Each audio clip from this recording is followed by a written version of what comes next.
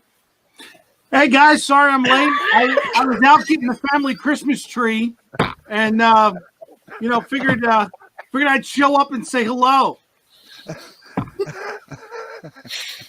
Are you sure you want to do this, Rick? I got the lights on. Are you sure you I want to can't show you do the this? ornaments though. Merry Christmas. It's kind of late to back out now, Rick. Yeah, well, Everybody saw you. it's okay. Oh man. Hey Jason, nice hat. All right. So tonight's topic is we're going to talk about era-specific trains. Not just the locomotives, but the rolling stock that you would have behind it. And since I'm not a highly keen on it, and this is something that I'm still trying to learn myself, that's why I brought Sean, Dackman Productions, in with me on this, because he knows a whole lot more than I do. So, Sean, where do you want to start, man? You want to start with locomotives? Yeah, let's start with locomotives. That sounds great. Okay, well, let's go with some switchers. I've got two different ones, and I know there's many different models out there. Oh, yeah, there's a ton of them. Yeah. So everybody gets a flavor of the Burlington. As I walk through my knowledge base, let me show you a map of the Burlington during its heyday. Sure. Okay. And you can see Chicago there and all the blue squiggly lines. Let's get over to Sidetrack Sunday number 8 for Ray, which will be the last time that it will actually be numbered that way. For September the 27th of 2020. Here we go. So let me go ahead and bring up Grandpa Rails and Rick Bailey, who's got a special guest tonight. Hey everybody, how's it going? Hey guys. I got John with me here. I was able to pull him out of the basement and finally get him over here on a camera. Mr. Camera guy. So what's going on, fellas? Not much, man. How you doing? Good. It's our last hurrah for a while. It's like I was saying. It's bittersweet. You know, I mean this. Yes. This thing was epic. This was an epic build, and you know we followed JD's lead on this thing, and thinking that we were going to be able to pull it off, which we did. But to be honest, I was really beginning to wonder if I was going to make it. Yeah. Me too. So, who wants to go first? Do we just pick a number? Do you want to go, Rick? Do you want JD to go? I tell you what. Why don't we do H before duty? Let's go ahead and do JD first. Oh man, really? Okay. Let's go ahead and put him over over the well, what do we got to do first? Well, let's see. We finished all of this. Like you said, Ray, it's bittersweet. Glad it's done, but sad it's over. Working with you guys, it's been fantastic. The last, 4 or 5 months. It's been hell. It's been hell. The video conferences, the emails, the pictures, ribbing each other. You know, I've got the garage door halfway closed. So That's it, Ray. When Grandpa talks, we drink. Tell you what, with friends like these, I don't need them. And yet somehow you still got them. It's true, Shannon. Just say, hey, John, and John. Hey, don't forget John. 10 minutes in and I'm still babbling. Anywho, what I've got here is just a piece of track, obviously. Code 83. And it's not dirty per se, but one of the things that I've used over the years for cleaning rail. And of course, the first thing is somebody would look at this and go, "You're not going to use sandpaper. This is not." It's not sandpaper, but it's not. It's a polishing cloth. This is stuff called crocus cloth. So he had moved out and left the bed frame behind. And what I decided to do is I started pulling out my great-grandparents and my grandparents' end scale. And I actually built a layout that I called the Penn Central Hummelstown Division, which was literally an N-gauge test bed layout. Literally a test bed. It was built on a bed. In fact, I just happened to come across an old Polaroid of what I had been working on. And as you can see, it is literally sitting on the bed. That is 3 feet wide and 6 feet long. They happened to find this shop somewhere, and they found these. I'm going to go ahead and get rid of this, hopefully. Let's just do it this way. There we go. So they found these magazines. This one here happens to be from April 1956. Obviously, you can see it's a trains magazine, but what's really nice here is they talk about the Chesapeake and Ohio with its hopper cars. I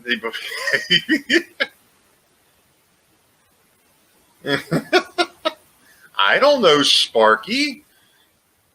I'm being a good little boy, and I'm playing by the rules for a change.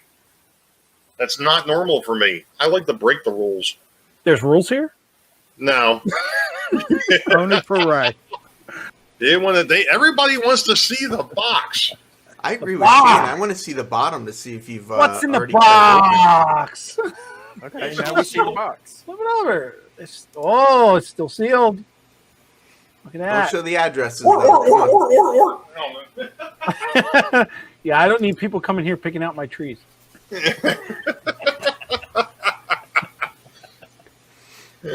Rick, we are very impressed that you did wear a green shirt today to represent. Oh, you had to go there, didn't you? Jesus, I depended on you for one thing. One thing, man. One thing. God. I actually called your wife this morning and asked her to lay out a green shirt for you to put on. Oh, boy. Put them back under the desk. Nice. What was nice, Dwayne. Jeez. So, a little history about the box. Back in early December, there was a box given to USPS. It was shipped. It went missing, and now it's been delivered. It was shipped as a relative term. Yeah. It was given to them. It wasn't actually shipped. In normal circumstances, it should have been delivered well prior to December 24th. But it went missing, and now it has arrived, and there it is. Back to you, Ray. Hey, thanks for that background, Rick. That helped a lot. You remember I said that it has on here, do not open until the December 20th Sidetrack Sunday. Well, that was the night that we were supposed to open it. Yes. Well, the thing of it is that, of course, the Sidetrack Sunday crew has been talking about it, so they was like, well, now you got to move it to the 24th. Sheesh. If he wrapped it any better, no wonder it took over a month to get here. Customs was looking at it going, what the heck? Send it to the Secret Service. Sheesh. Boy, I should have probably picked up the other knife. So Ray, we had a whole thing planned. We were each gonna open up gifts. We had this whole thing planned around you opening this on December 20th. Okay. And then it didn't show up.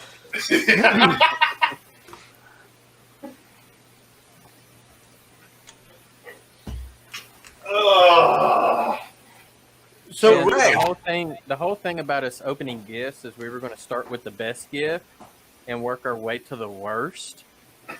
So that way you were going to be the last one. Mine was going to be a lump of coal. I see. And Ray, the best part of this is I didn't have anything to do with it. These three guys, blame them, not just Heath. I was only brought into the mix because they didn't want it shipped or you to see it shipped from a certain place. So I only got brought in on the tail end of it, but I got to tell you, I am so happy that I did. I love to be a part of this this joke, this planning. This was awesome. It wasn't until a few weeks later that I became a part of the team. So, come on, keep going. There's more to unwrap there, buddy. Oh, let's see what kind of other things I can screw up here.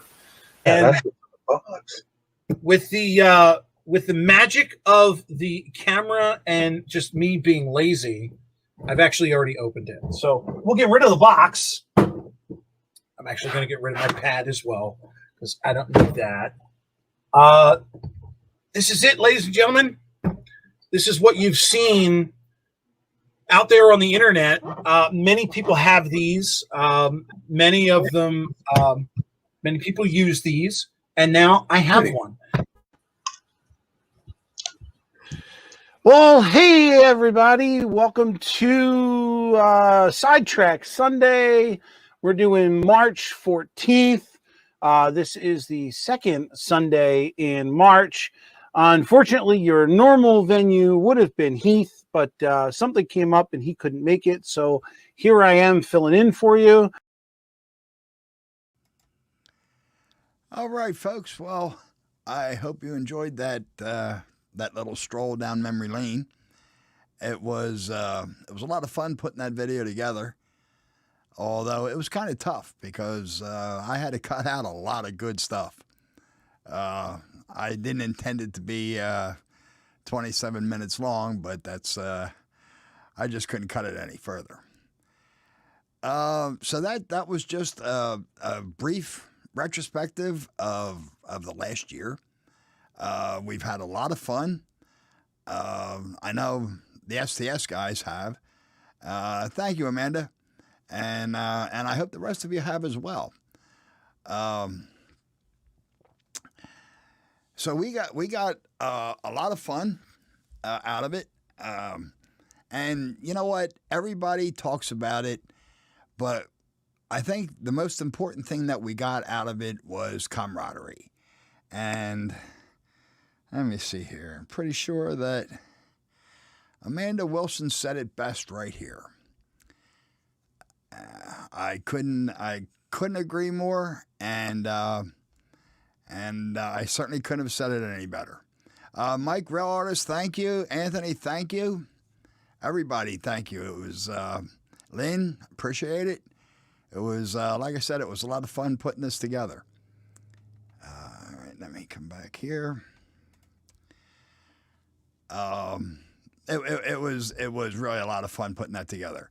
But while I was playing, a few people stopped in that I wanted to say hello to. Cousin Vinny from BNS F6951 stopped in. I saw John Wimbletrain come in.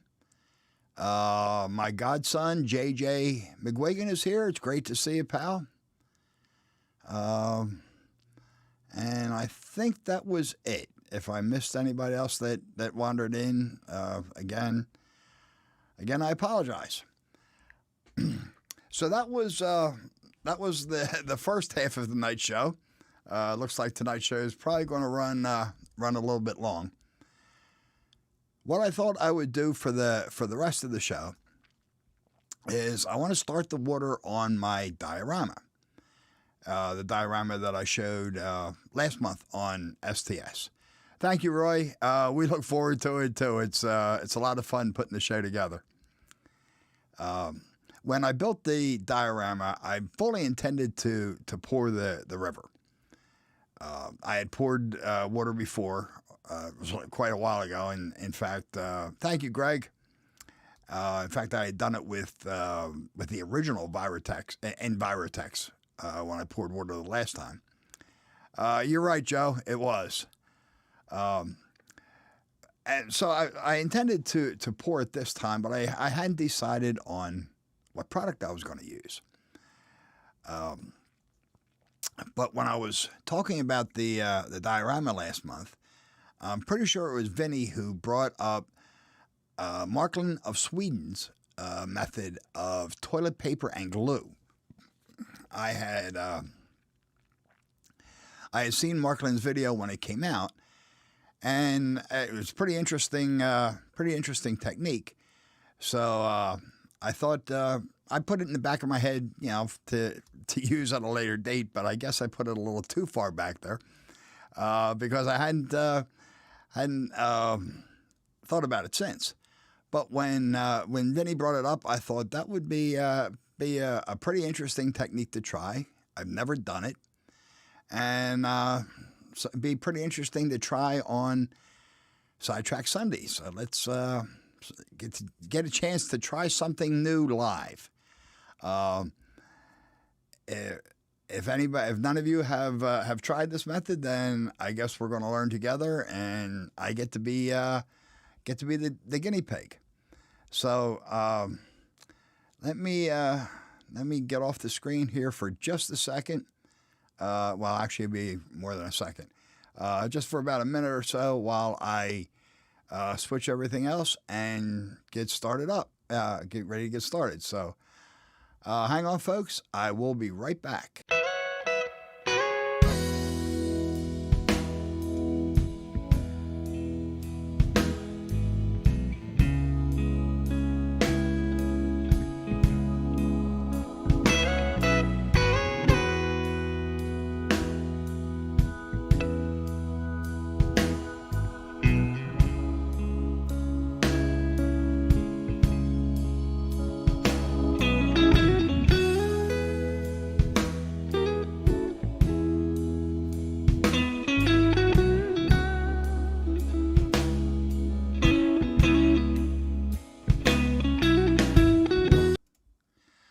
Okay, I'm back, and as you can see, I have the diorama here in front of me. Space is Heath is supposed to be the STS guinea pig. Yeah, I agree, Tim. Somehow I kind of walked into this one. Timothy Keinard, how are you? Great to see you. So I do have the diorama in front of me, but space is a little bit limited here. So what you can see is I do have my thin down glue ready. I've got a whole stack of toilet paper and my brushes. The toilet paper I'm using, you should be able to see it. Unlike the stuff that Marklin used, mine doesn't have any cute little patterns in it. No flowers or hearts or teddy bears or anything like that. It just has these wavy lines. So actually, I think that might work out pretty well, even if I don't get all of the embossing out of it. It'll just be wavy lines that look like ripples in the water. So let's see how this goes.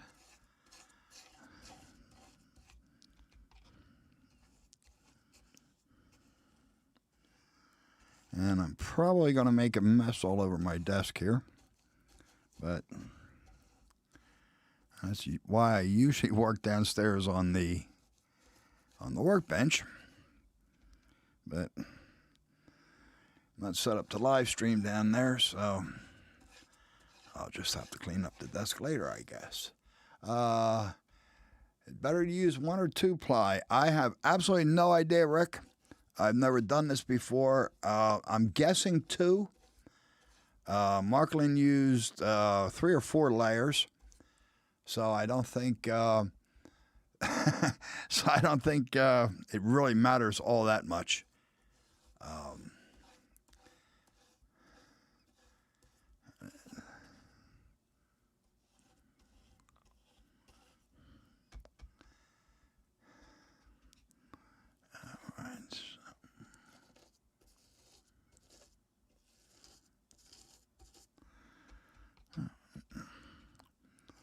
So this, judging from Marklin's video, this method really shouldn't take all that long. But I definitely won't get finished tonight. This technique requires several steps, 3 or 4 steps with drying times in between. And I don't think any of you want to sit around here watching my my toilet paper dry. So I will get part 1 done, step 1. But that's about as far as we're going to get tonight. So after the thin down glue has been spread out, just a matter of laying out the sheets of toilet paper, setting them down into the glue.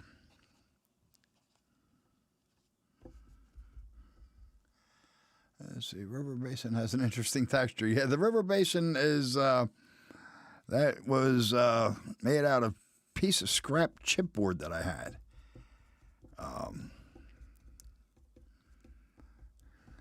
was actually counting on that pattern to look like some ripples in the water, but I guess that's not important now. Yeah, good point, Derek. Don't use the stuff that has print on it. Let's see, it has to dry, then paint, then clear coat, so it takes a couple goes at it. Yes, you're right, Ron. That's why I wasn't expecting to get this finished tonight. But we can get step 1 done. Dan says he wish he didn't toss it because I'd have a perfect example of what not to do. Well, they say we do learn more from our mistakes than our successes. Let's see.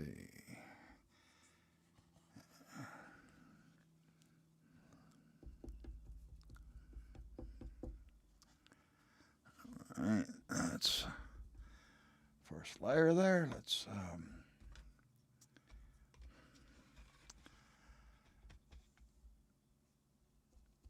This method, the first I saw this method, Sparky, was from, like I said, Marklin of Sweden. Marklin's an excellent modeler, but he does have some interesting techniques sometimes.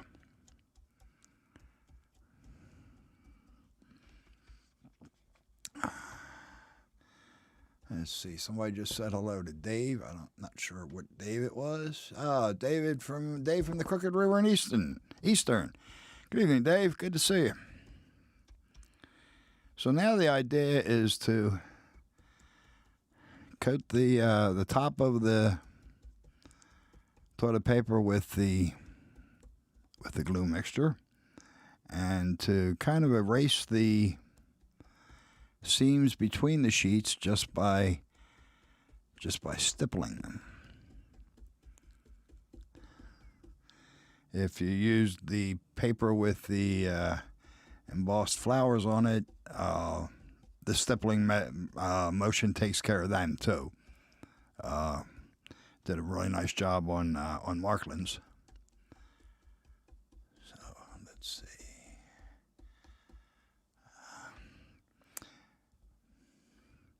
Oh, yes, Nisi, that's right. Dave hasn't been feeling good. Hope you're feeling better, Dave.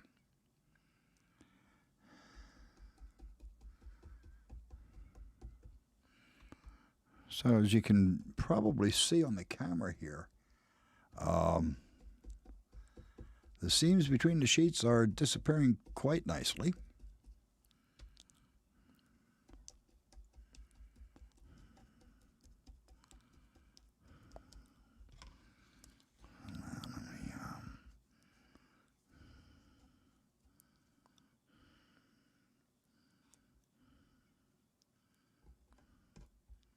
Fill in a little bit over here.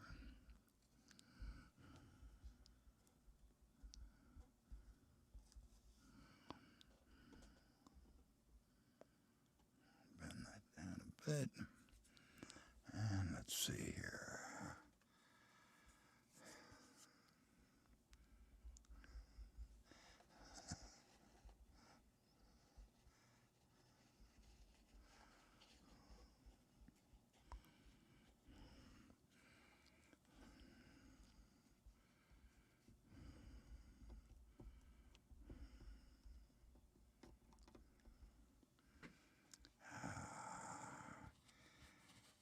Yes, yeah, I know I'm getting some texture here, Vinny.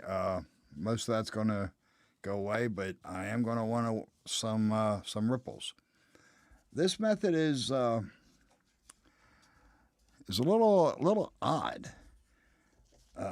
When you pour water, you of course go for a nice flat water surface, and then go back and add in any ripples. Usually with Mod Podge or some acrylic medium or something. With this method, you're actually building the ripples and waves that you want in the first layer. I'll probably go back and add some more ripples towards the end. I'll be doing that with woodland scenics, water effects, or waves, or something along those lines. But yeah, the idea with this, at least according to Marklin, is to build up your waves and the ripples in your water now. And then when you go back and put the clear coats, and he uses several layers of clear coat to build up the water, that will tone down some of the texture, but not all of it.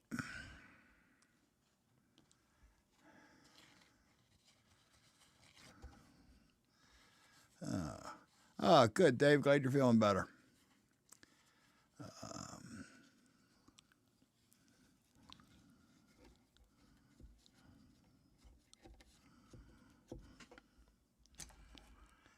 Come back here.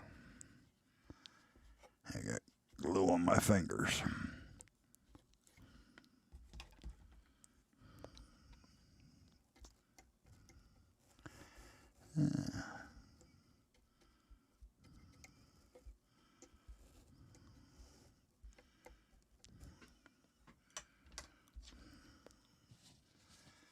Let's see. Do you blow on it to help it dry?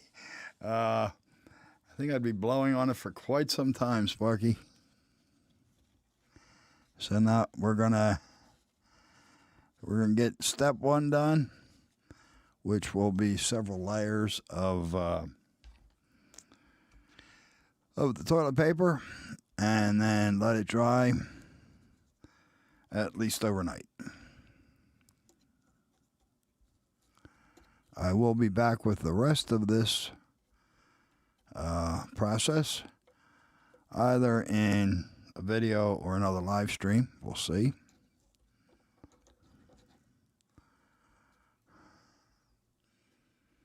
Let's see. A hairdryer would be better. It would still take a little while, I think, Sparky.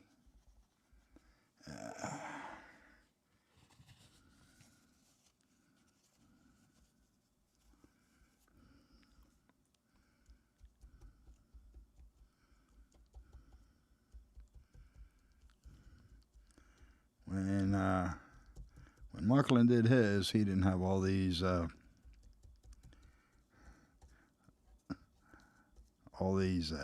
posts and things in the way. But that's all right.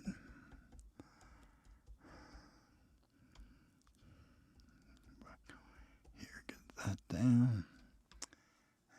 And now. All right, so now, once first layer is down, we go back and repeat it with layer 2.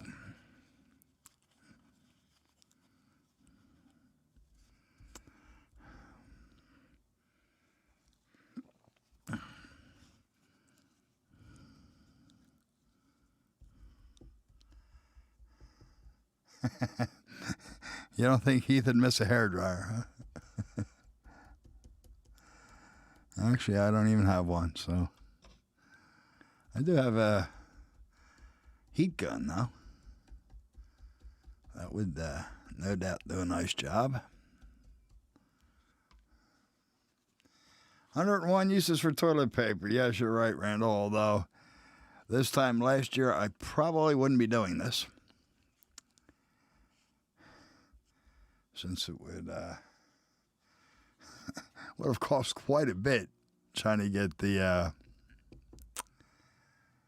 toilet paper last year. Are you pushing up on the tip? That's one of the keys. Not yet, Anthony. I will. Right now, I'm just setting it down into the glue. When I get this layer and another layer on it, then I'll begin to manipulate it a little bit and get it into position.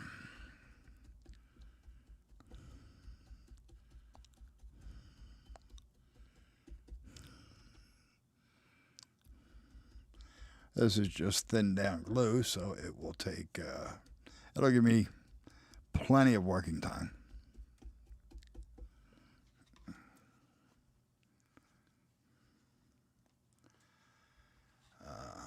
When to add the surfboards? Probably after about the fourth or fifth layer of clear coat. Hey, toilet paper and plywood are at a premium. Toilet paper around here has come down in price, so I'm not really worried about what I'm spending there. And all the wood that was used in this was bought 15 or 20 years ago.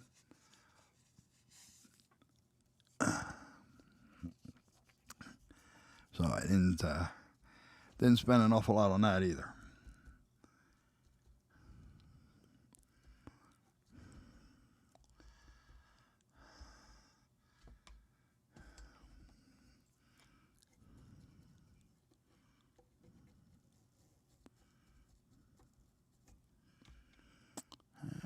So let's see. Sarah's out of treasures. Hello, Sarah. Great to see you. Caboose 121. How you doing, Cameron? Let's see. I'm sure John can deduct his TP. Absolutely. There's a reason I'm a tax accountant.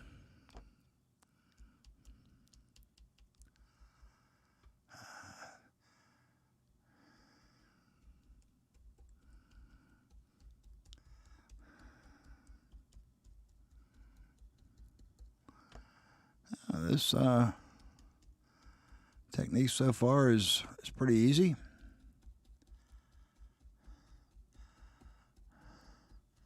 I know marketing gets some really good results with it.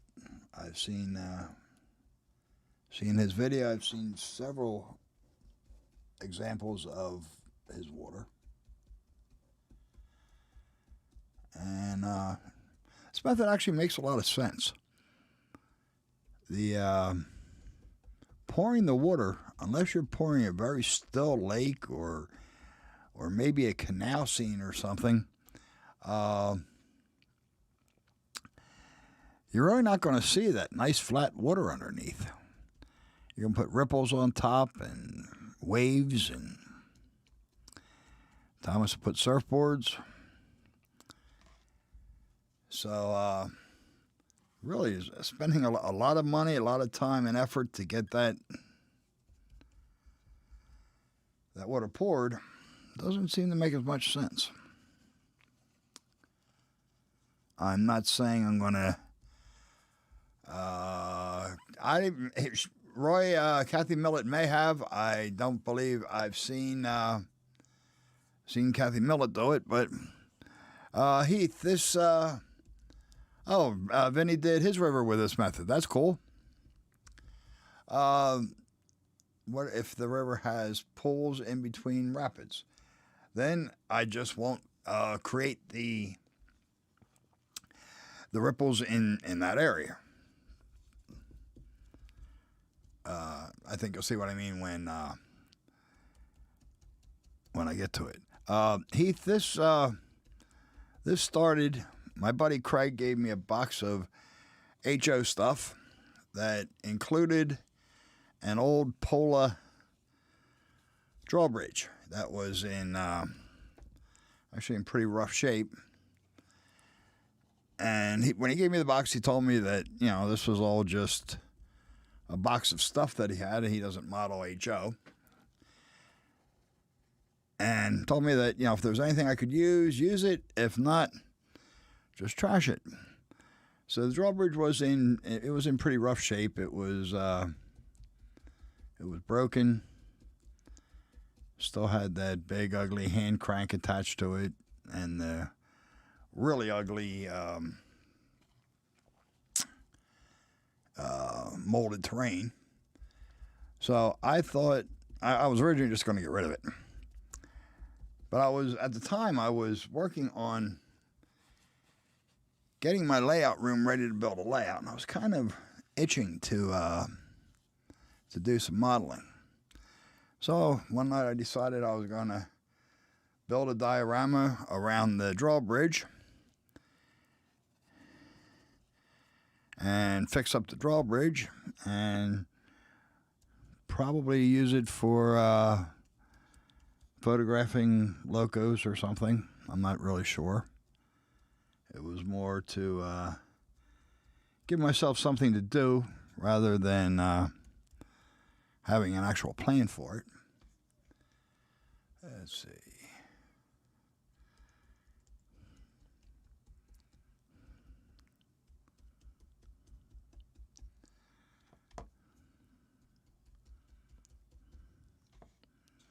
All right, now this is the top layer, so I'm going to make sure I get this soaked really well.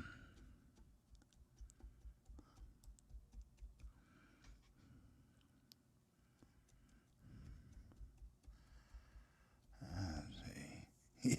Heath is a hazard waiting to run. Okay. Let's see.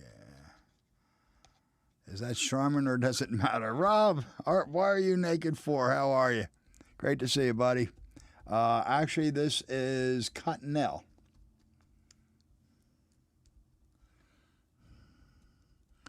Never liked Charmin with that weird guy squeezing the Charmin all the time. Does this mean the N scale and HO layouts are finished, or are you like me and have too many projects? Yes, Heath, I've always had a bunch of projects going at one time. Like I said, this was just a temporary project, just to give myself something to do while I was getting the room ready. And once I started building the HO layout, I kind of just put this to the side and really hadn't thought about it. But last month I needed something for Sidetrack Sunday, and I thought this would make an interesting topic. So when I dug it out and I looked at it again, and I remembered how much I liked it, and decided I wanted to finish it.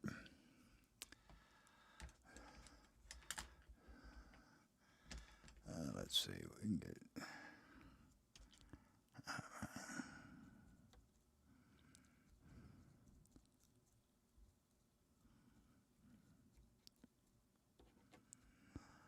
Not worried if it builds up around these posts a little bit because the water would splash around there.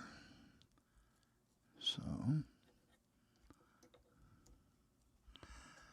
all right. Okay, so now, although I think I need one more here. This is looking a little thin.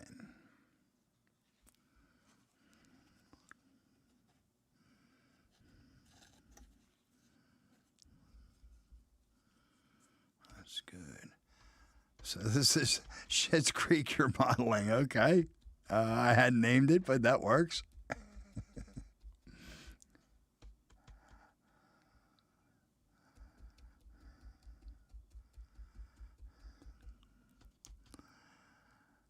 Okay, so.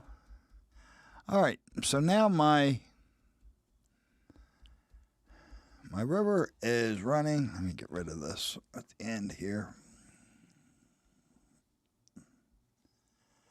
I think I'll wait till that dries. So when this is over, it will be like water under the bridge. Absolutely, Rob. With my my little pontoon boat will be right about here someplace. Haven't figured that out yet. Okay, so now that the well, I did make a mess here. Okay, so now that these layers are done, I'm going to start putting in some of the ripples. Now this river flows in this direction, so that's kind of the direction I'm going to be pushing the ripples.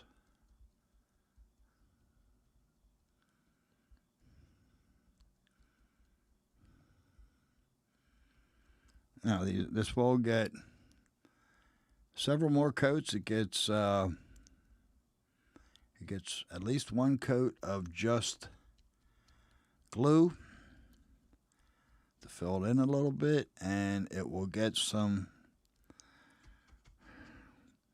I think marketing used 4 or 5 coats of clear coat. So these ripples will tone these ripples down a good bit because they will all fill in some.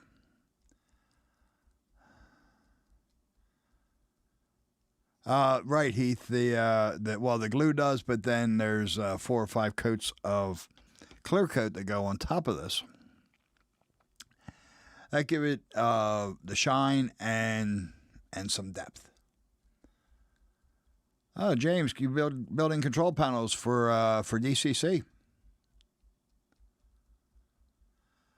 Oh, thanks, Rob.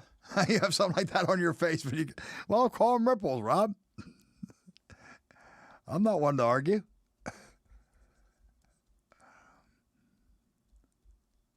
Yep, Vinny, you're right. It does need paint.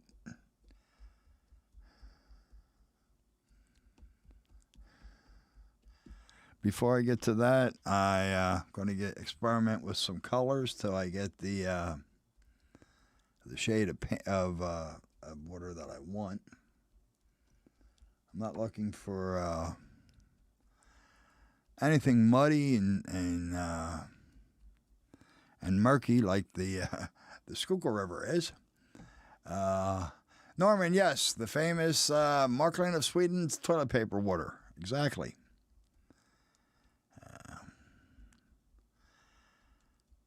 Like I said earlier, I put that, I saw that video, I put the idea in the back of my head, but I guess I put it too far back.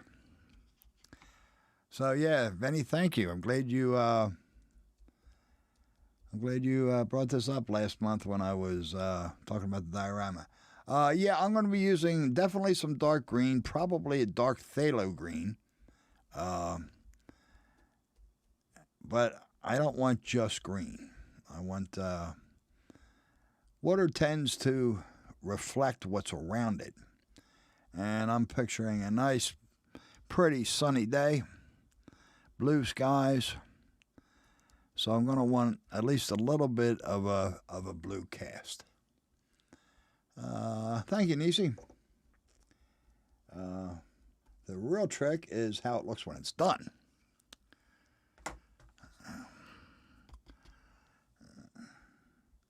I have several different size brushes here.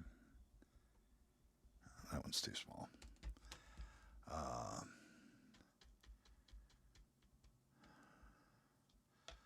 Let's see. Oh, for your switch machine control. Cool, James.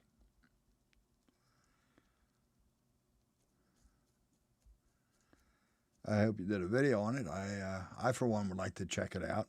Yep, I'm going to definitely towards the center. It's going to be black, and it'll lighten up as we get towards the shoreline. But as you can probably see from the module here, from the diorama here, my dirt is pretty dark. Green and blue to color yours. Yes, that's what I'm thinking, Ron, is probably a mix of blue and green to get the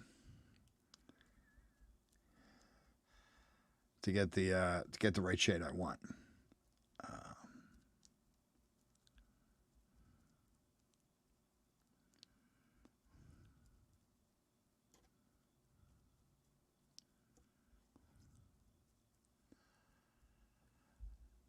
All right, Heath, thanks for stopping in. I appreciate it. Number 2, shouldn't you push the waves away from the post, but at an angle towards the center of the river? Most of, that's a thought. The water's going this way. It should splash up on this side a little bit, I'm thinking. But anyhow, most of the ripples and everything, I'm going to be adding probably Woodland Scenics water effects or somebody's water effects.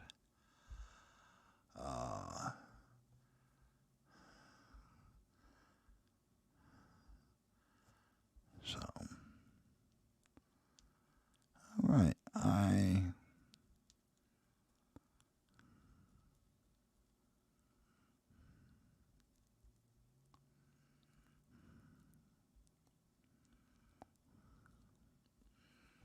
now I wonder which way is the river flowing. It will leave a wake downstream. The river's flowing in that direction, Thomas. So the ripples would be going in that way. All right. So now my boat is going to be turning here on a very, very sharp angle. But there's going to be a lot of big tail that is kicking up there. Most of that I'm going to be doing with the Woodland Scenics waves. But I do want to get a little bit more here and get the ripples working in the right direction. All right, James, that sounds good, man. I'm looking forward to it.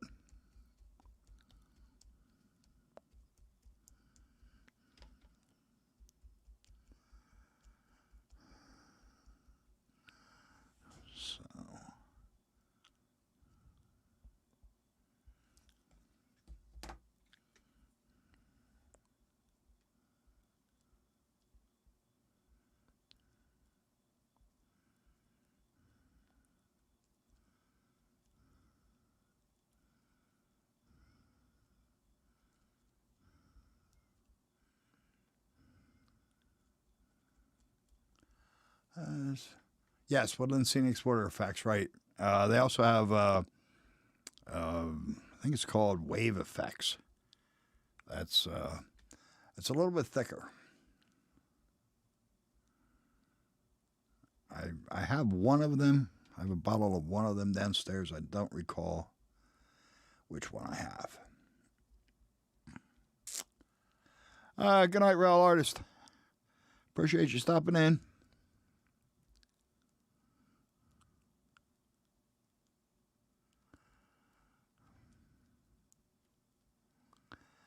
Well, I think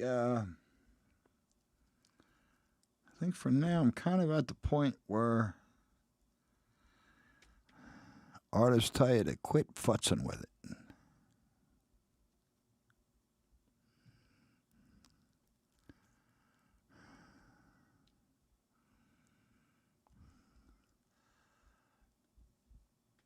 See you, JD. Appreciate you coming in.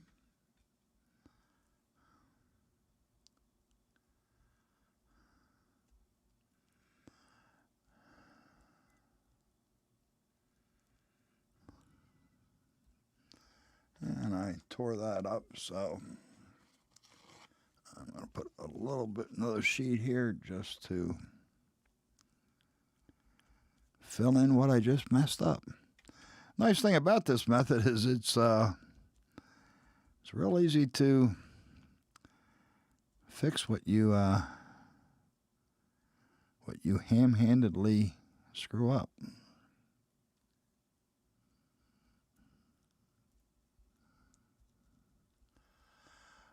Let's see.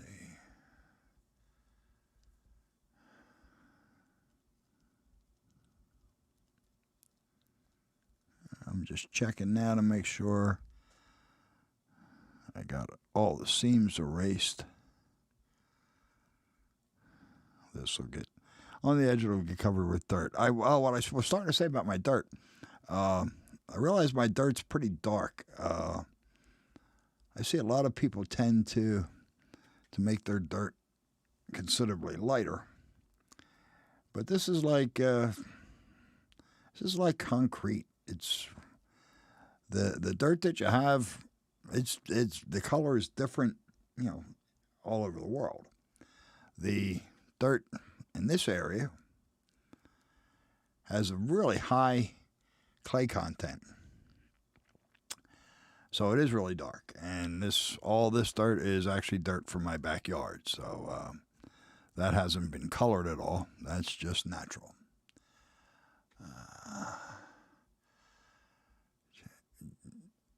I agree, James. CCR is a fantastic band, one of my favorites. All right. Well, I think I got all the seams out. The ripples generally look like they're going the right way, except here. I'm not real happy with them. That looks a little better.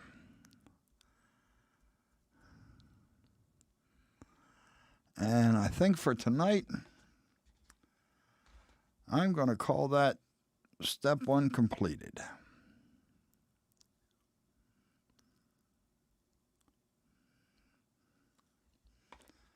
So let me come back up here.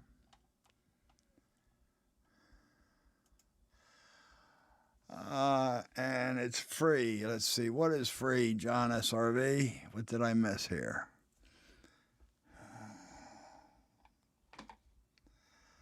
Let's see, would dipping your brush in just water and, oh, you know what, Thomas? That's a good thought. I had actually planned on having some water here. Let me see what I can do. I do have a bottle of water here. Let me switch back down here real quick and take a look. Where did my brush go?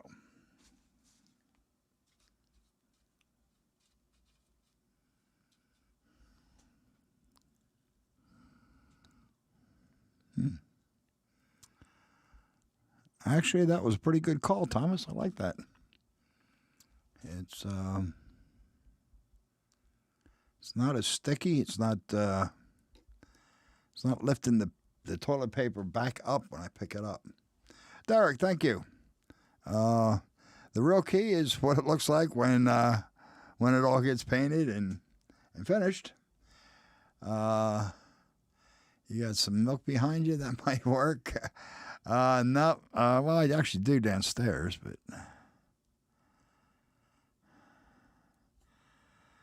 all right. I think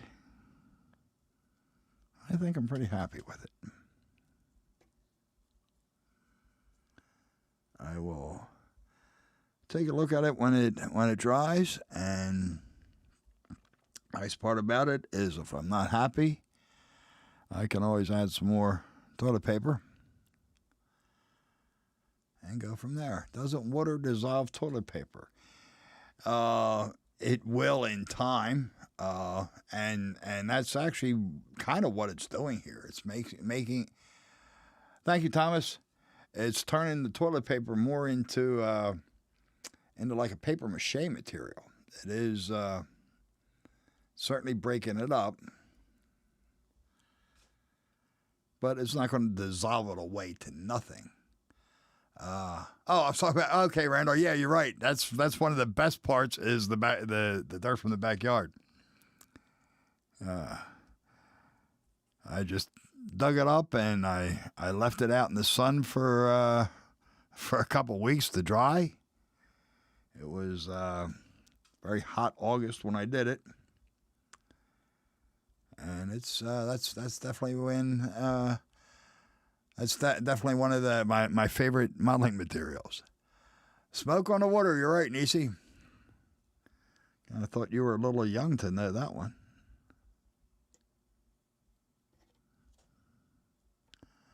All right, I am...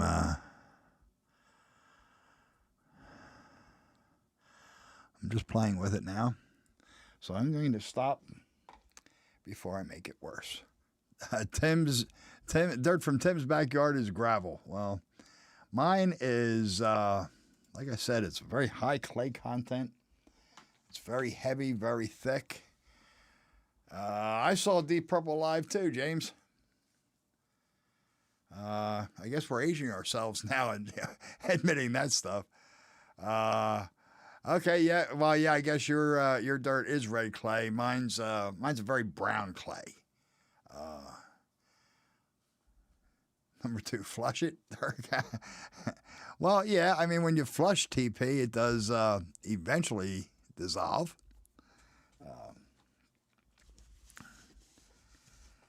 But all right, so folks, it's been about an hour and a half tonight. I really appreciate. Wow, I got glue all over myself here. I really appreciate everybody coming in tonight. I hope you enjoyed the retrospective, and I hope you enjoyed my my water here. Tim says, in fact, every inch of his yard is gravel. It's amazing how grass even grows. Grass can find a place to grow in the damnedest spots. And Rob wants some of Luke Towan's dirt. You know what? I love Luke Towan's work, but I've never liked his dirt. Again, it's probably very prototypical to the area he lives in, but it would look really out of place here. Thank you, Nisi and Chris. I appreciate it. Blue Oyster Colton 87. Does that make me old? Not quite as old as some of the rest of us. Thomas, thank you. I appreciate the support. I think the diary needs a Rick Christmas tree. Oh, there's definitely some trees planned for here. This, oh, you can't see it now. The one side of the diorama is going to be very heavily treed. Thank you, Roy. I appreciate it. Mr. Jimbo, thank you, sir. And yes, Rick is posting Jason's 800 subscriber contest. Yeah, you're right, James. It doesn't matter at this point. But yeah, Rick is posting the link for Jason's 800 subscriber contest. Don't forget to sign up. He's got some cool prizes. Thank you, guys. Thank you, Wimble Train, Cameron, Artie, everybody, Roy, and thank you everybody for being here tonight. Don't forget, next week is Heath What is the date? I don't even know what the date's stated. All right, that'll be the 12th, September 12th at 8 o'clock Eastern, of course. And that'll be on Heath channel. And Roy Container Man, thank you. I appreciate that, man. So I'm just babbling at this point. So good night, Norman and Ron Brights and Rob, Artie. So I'm gonna stop babbling and go get something to eat because it's 9:30 and I'm starving.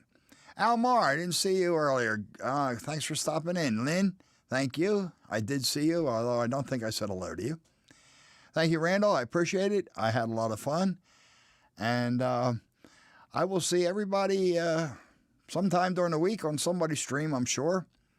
So you all have a real good week. For those of us in the U.S., enjoy your Labor Day tomorrow. Hope you guys aren't going back to work too soon. So take care, everybody, and have a good night.